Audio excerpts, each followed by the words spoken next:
बच्चों, तो कैसे हो आप सब। आज मैं आपके साथ शेयर करने वाली हूँ एंगुलर मोमेंटम।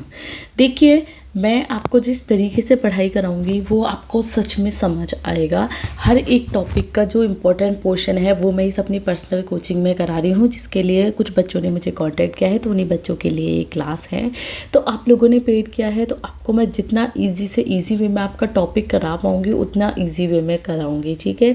तो आज मैं एंगुलर मोमेंटम कराने वाली हूँ। बुक में पता नहीं क्या ही कबाड़ा लिखा हुआ है, हमें उस पर जाना ही नहीं है। हमें एंगुलर मोमेंटम पे जाना है, जिसे हम हिंदी में कोणीय संवेग कहते हैं।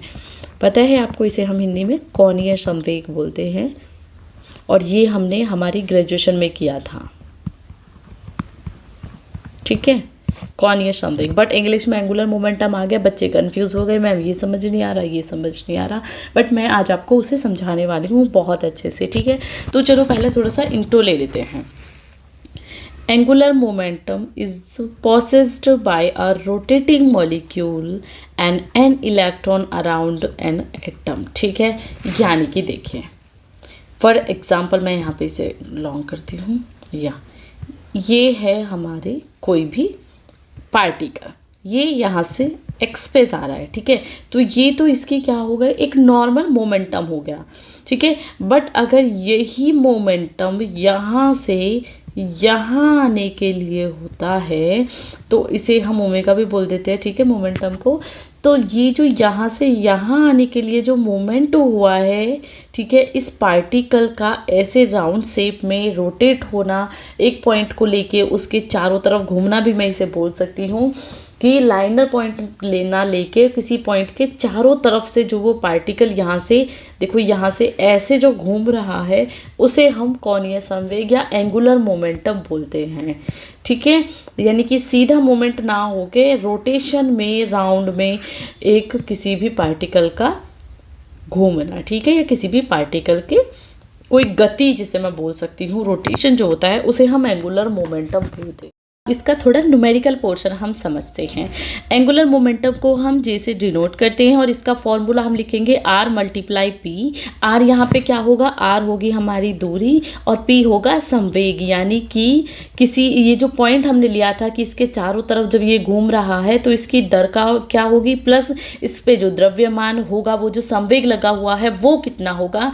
तो इसका ये फॉर्मूला आपको याद करना है, जे इज इक्वल टू आर, ठीक है, पी। इसे हम वेक्टर की फॉर्म में लेंगे, ठीक है, और वेक्टर की फॉर्म में हमारी डायरेक्शन होगी इधर की साइड, यानी कि जहाँ आर की होगी वहीं पी की होगी। सीधी सी बात है, मॉलिक्यूल है, यहाँ से डायरेक्शन कर रहा है तो संवेग भी इधर ही लगेगा और दूरी भी इधर ही तय करेगा। तो हमारी जो डायरेक्शन होगी वो दोनों की सेम होगी, तो डायरेक्शन अलग नहीं करनी, और डायरेक्शन से आपको कुछ लेना देना भी नहीं है, तो डायरेक्शन आपकी सीधी रहेगी इसमें, ठीक है। ये क्लियर हुआ। अब देखो, हम इसे डिफ्रेंशिएट करेंगे, डी जे ओवर टी, ठीक है, सेम। अब देखो, ये फॉर्मूला हमने किया था, आपको पता हो, x multiply, sorry, wait a minute, ठीक है, ये हो गया एक्स मल्टीप्लाई वाई का। हमने डिफरेंशिएट की ग्रेजुएशन में, बीएससी में हमने किया था। अगर हम ऐसे दो मॉलिक्यूल का करते हैं तो पहले हम एक का लेके कर देंगे, ठीक है, अगर इनके अपॉन में भी कुछ है तो, ठीक है।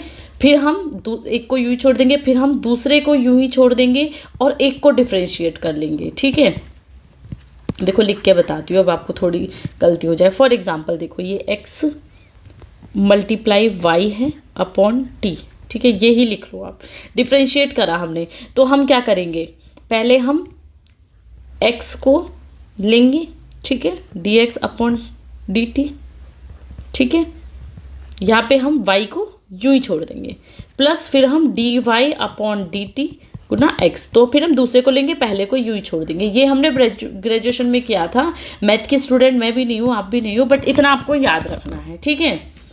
या यहाँ पे मेरा टाउ भी हट गया, या ठीक है, with respect to T, not a tau, it's a time. यहाँ पे थोड़ा कन्फ्यूज़न ना हो आपको, इसलिए मैं लिख देती हूँ। मैंने ये इस तरह से लिख के मैं इसलिए समझा रही हूँ, इवन मेरी डबल मेहनत इसमें लगी, मुझे टैब में भी लिखना पड़ा और मुझे नोट्स में भी। तो हैंड रिटन नोट्स तो आपको ग्रुप में मिल जाएंगे, बट यहाँ पे समझाने के लिए मैंने ऐसे लिखा। अब देखो, डिफ्रेंशिएट कर दिया, जैसा मैंने रूल बताया, D R upon D T, multiply में पी रखा, फिर पॉजिटिव का साइन आ जाएगा, देन हम आर को यूं ही छोड़ेंगे और D P upon D T को हम क्या कर देंगे, इंटीग्रेट कर देंगे। ये क्लियर हो गया कि इसे इंटीग्रेट करके इसे छोड़ दिया, इसे इंटीग्रेट करके इसे छोड़ दिया। अब देखो यहाँ पे हमारा नेक्स्ट पॉइंट जो इम्पोर्टेंट आ जाता है, ये एज इट इज़ रहेगा, इसके अब इक्वल हम v लिख देंगे। v क्यों लिखेंगे, हिंदी में बताती हूँ। चाल बराबर दूरी बटे समय हमने किया था, दूरी बटे समय, ठीक है। Viscosity is equal to R upon T, है ना, करते आ रहे हैं हम, बचपन से पढ़ते आ रहे हैं। चाल बराबर दूरी बटे समय, ये हमें रटा हुआ है। तो यहाँ पे हमने इसकी वैल्यू पुट कर दी, ठीक, इसमें कर दी हमने इसकी वैल्यू पुट। अब देखो किसी, अब M V, P is equal to होता है एम वी, संवेग का फॉर्मूला होता है P is equal to M V, ठीक है।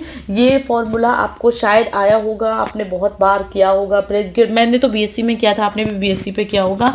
संवेग का फॉर्मूला एम इंटू वन, यानी कि जो उसकी दूरी है, उसके चलने में जो द्रव्यमान है किसी भी मॉलिक्यूल का, उसके रहते हुए उसकी जो दूरी रही है वो क्या है।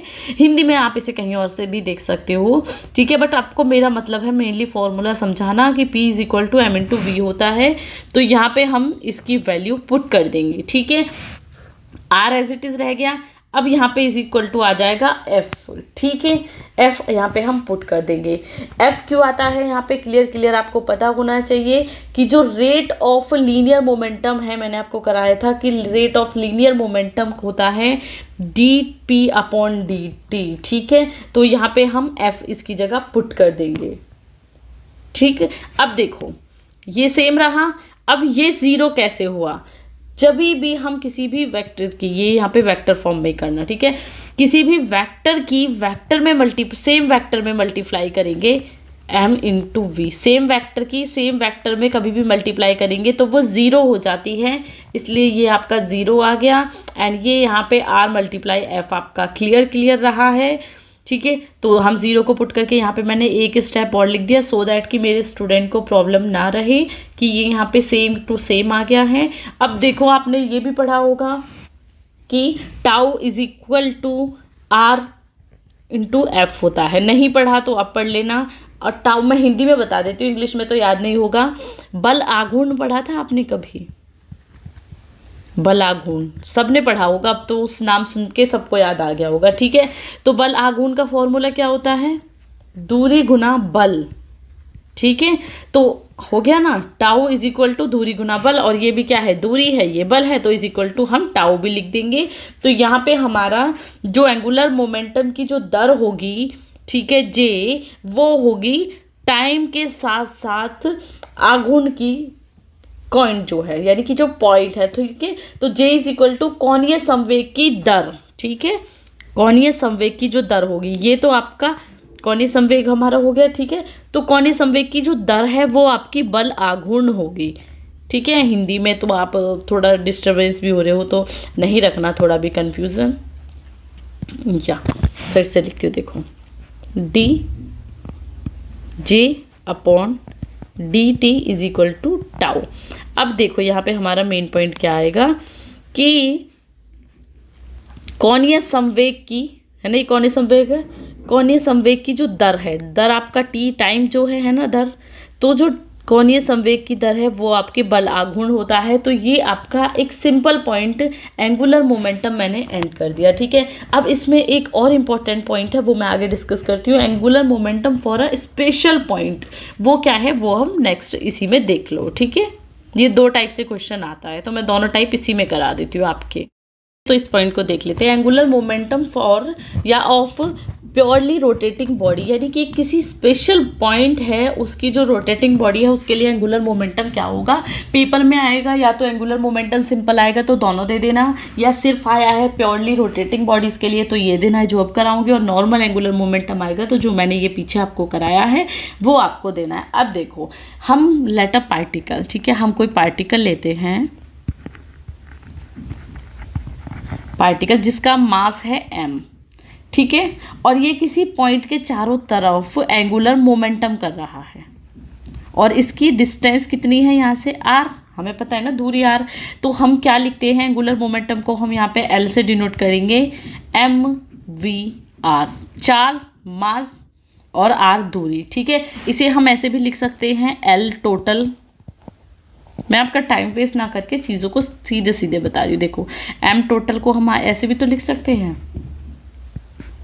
M2 V2 R2, है ना। फिर NRN, ठीक है। ऐसे भी तो हम इसे क्लियर लिख सकते हैं। अब हमें ये भी पता है कि जो V1 is equal to R1 omega होगा, ठीक है। चाल का सूत्र तो आपको पता ही है विस्कोसिटी का, R2 इज इक्वल टू 2, ठीक है। V3 is equal to R3 omega. अब इसे अगर हम देखते हैं इस इक्वेशन को, तो हम इसे ऐसे भी तो लिख सकते हैं, वेक्टर की फॉर्म में ही लिखना है, ये क्लियर रखना। देखो M1, एक आर ये हो गया, एक आर ये हो गया, तो क्या हो गया R1 स्क्वायर ओमेगा, ठीक है। Same M2 R2 square omega plus dot dot dot dot करके again MN RN square omega, ठीक है। अब इन तीनों में आपको ये क्लियर दिख रहा है कि भाई हमारा ओमेगा कॉमन है, तो हम क्या लिख देंगे M1, ठीक है, R1 square plus M2 R2 square dot dot dot dot करके हम इसे इनफाइनाइट तक लेके जाएंगे MN RN स्क्वायर, ठीक है। अब देखो ये आपने अगर फिजिकल में कहीं थोड़ी सी मेहनत की है तो आपको पता है ये वैल्यू क्या होती है, ये होती है मोमेंटम ऑन इनर्शिया बॉडी, ठीक है। हमने ये सर्च आउट किया था, तो इनर्शिया बॉडीज के लिए अगर हम मोमेंटम सर्च आउट करते हैं, जिसे हम क्या बोलते हैं आई, ठीक है। तो ये हमारा आई के इज इक्वल टू हो जाएगा इनर्शिया रिजिड, ठीक है, बॉडी। ये मैंने लाइव समझाया, जो कि मेरे बच्चों को ऑनलाइन क्लास में समझ आए कि भाई जैसे बोर्ड पे पढ़ा रहे हैं ऐसे ही पढ़ा रहे हैं, ठीक है। तो ये आपका हो जाएगा L is equal to I omega, और यही आपका मेनली फॉर्मूला है एंगुलर मोमेंटम की। जो डायरेक्शन है या जो डायरेक्शन है वो विस्कोसिटी पर डिपेंड करेगी, ठीक है। तो इसलिए हम इसकी डायरेक्शन भी एज इट इज़ सेम रखेंगे। ये सिंपल से सिंपल वे में जैसे मैं समझा सकती थी, मैंने आपको एंगुलर मोमेंटम को समझा दिया है, ठीक है। स्टिल आपका कोई भी डाउट है आप मुझे बता दीजिएगा अपने ग्रुप में। वैसे तो नहीं होना चाहिए, इसे जब आप करोगे तो आपको ये लगेगा कि हमारी बुक में तो कितना बेकार तरीके से लिखा हुआ था और मैम ने कितने सिंपल में समझाया है, ठीक है। तो ये मैं आपको एंगुलर मोमेंटम की क्लास एंड कराती हूँ। थोड़ा सा भी समझ आया हो, ठीक है, तो मुझे एक बार ज़रूर बताना। आपको यहाँ पे भी कमेंट कर सकते हो या आप मुझे पर्सनली भी बता सकते हो। मेहनत आपको करनी है, मैं आपको टॉपिक क्लियर करा सकती हूँ, तो आपको हर एक टॉपिक को अच्छे से करना है। So thank you so much इस क्लास को देखने के लिए। एंड अदर क्लासेस तो ऑलरेडी मेरे यूट्यूब चैनल पर भी हैं, और जो पर्सनल कोचिंग ले रखी है उन्हें तो daily by daily college classes मिलती ही रहेंगी। सो बाय बाय।